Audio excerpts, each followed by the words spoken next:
Hello and welcome back to another video in the Moodle Course Development Series. I'm Joe Deegan, and in this video you'll learn how to create a Moodle book to share information with your students. In the last video, you learned how to share content with your students by composing a web page. But what if you have several pages or even chapters of content that you'd like to share with your students? Well, a great resource for sharing a lot of content is the book resource. So let's take a look at an example of a book resource so you can see what I mean.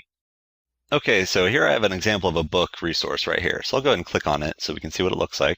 All right, and you can see right here on the main part, I've got the core of my page. And what I've got on the left here is the table of contents. So this is a great way to display any type of multimedia or text, and then set up a nice table of contents that makes it easy for your students to navigate. They can also navigate through by clicking these arrow buttons here. So overall, the book resource is an easy way to share a lot of content and a resource that's easy for your students to access and use.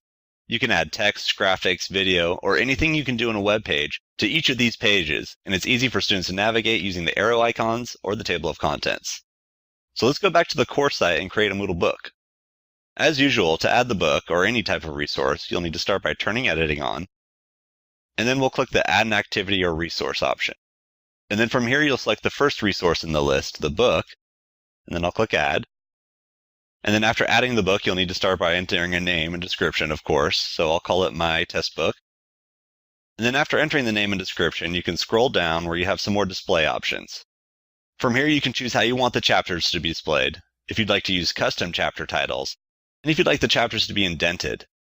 I'll go ahead and leave them at their default settings, then click the Save and Display button so I can start creating my book. You can always change those options later. Then after clicking Save and Display, you'll be brought to this screen where we can start creating the first chapter of our book. So the first thing I'll need to do is enter my title. So I'll call this the first chapter. Now obviously you'll want to use something more descriptive. And here is where you'll put the content. And just like with a web page, you have all of these handy icons here to help you add text or graphics, videos, tables, and to format your text. So I'll go ahead and get things started by adding some text, and then how about a graphic and some videos. Okay, so now I've got my text in there, so I'll go ahead and use the image icon to add an image, but I want to add it to the top of the page, so I'll bring my cursor up top here, and I'll click Insert Edit Image. And then as usual from here, I'll click Find or Upload an Image, and then I'll go to Recent Files and use this Moodle graphic I just recently added. So I'll click that, and then I'll click Select this file, and of course I'll want to enter a description. And then I'll want to click on the Appearance tab to adjust how it appears. So I'll want it to appear left, and I'll keep it at the same size. So I'll go ahead and click Insert. Okay, now I've got my Moodle graphic and my text in there. I'll go ahead and click Save Changes, and then we'll do another chapter after this. All right, so here's my first chapter. You see I've got all the text and the graphic here, and I've got the beginnings of my table of contents. You can see it's labeled First Chapter. And Moodle automatically adds in these arrows so I can start navigating. But right now I only have one chapter, so there's not much to navigate to. So to add another chapter, I'll need to go to these icons you see here, and you can see I have the plus icon to start a new chapter. And then I've also got icons to hide, delete, or edit the first chapter. But I want to create my second chapter, so I'll click the plus sign. And then just like last time, I'll need to start by entering a title. So I'll write second chapter. And then you'll also notice that you have a subchapter option here underneath the title. And that's used if you wanted to make this chapter a subchapter of the previous one. So you could use this if you have a lot of chapters and you want to organize the structure so that you have chapters and subchapters. But we're going to go ahead and skip that for now since we're only adding a couple of chapters to this book. And then I'll go ahead down here and enter my content. So I'll start by entering some text. And then how about on this page, we'll add a video.